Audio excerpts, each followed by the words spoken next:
নজর রাখবো পরবর্তী সংবাদে। ত্রিপুরা স্পোর্টস জার্নালিস্ট ক্লাবের বার্ষিক সম্মেলনের আজ আয়োজন করা হয়েছে। মঙ্গলবার সেই পুরস্কার বিতরণী অনুষ্ঠান অনুষ্ঠিত হয়েছে আগরতলার একটি বেসরকারি হোটেলে, যেখানে উপস্থিত ছিলেন যুব বিষয়ক ক্রীড়া দপ্তরের মন্ত্রী টিঙ্কু রায়, একই সঙ্গে যুব বিষয়ক ক্রীড়া দপ্তরের অধিকর্তা, পাশাপাশি আগরতলা প্রেস ক্লাবের সভাপতি সহ অন্যান্যরা। এবং আজকের এই পুরস্কার বিতরণী অনুষ্ঠানকে কেন্দ্র করে উপস্থিত ছিলেন রাজ্যের গর্ব দীপা কর্মকার, একই সঙ্গে উপস্থিত ছিলেন স্পোর্টস জার্নালিস্ট ক্লাবের সভাপতি সূর্য চক্রবর্তী সহ অন্যান্যরা। গোটা বিষয়কে কেন্দ্র করে কি রয়েছে বক্তব্য শুনুন।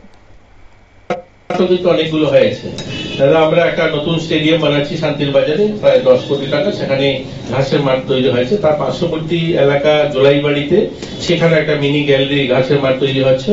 আমাদের একটা ফটিকরায় ঘাসের মাঠ তৈরি হচ্ছে মিনি গ্যালারি সহ। ডলুগাঁও একটা ঘাসের মাঠ তৈরি হচ্ছে মিনি গ্যালারি সহ। আমাদের টিলাবাজার একটা ঘাসের মাঠ তৈরি হচ্ছে মিনি গ্যালারি সহ।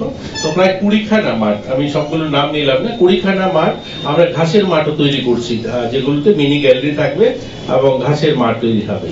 তো ইনফ্রাস্ট্রাকচার যেগুলো বলেছেন, সত্যি এখন আমরা বলতে পারি যে আমাদের রাজ্য, উত্তর পূর্বাঞ্চলের ছোট রাজ্যগুলোতে যা যা পরিকাঠামো রয়েছে তার থেকে কোনো অংশ আমাদের কম নয়।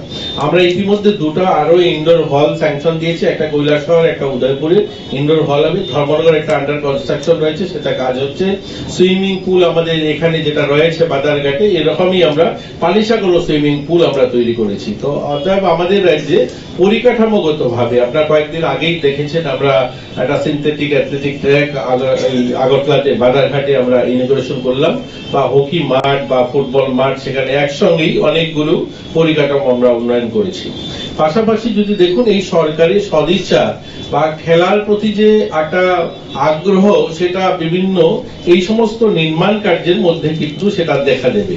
এর আগে কোনোদিন কোন সরকার, সেটা আমি বলতে পারি, যে এই ধরনের ইনিশিয়েটিভ নেয়নি। আপনারা আগরতলার পুরনো লোক, আমি যদিও আগরতলাতে নতুন, এখানে মন্টুদা আছেন, এছাড়াও যারা পুরনো লোক যারা আছেন, অমিতদা আছেন, পুরনো খেলোয়াড় যারা এখানে খেলাধুলার সঙ্গে যুক্ত রয়েছেন, আপনারা বলতে পারবেন না এরকম একটা কোনো ইনসিডেন্ট যে এরকম ভাবনা নিয়ে করেছে।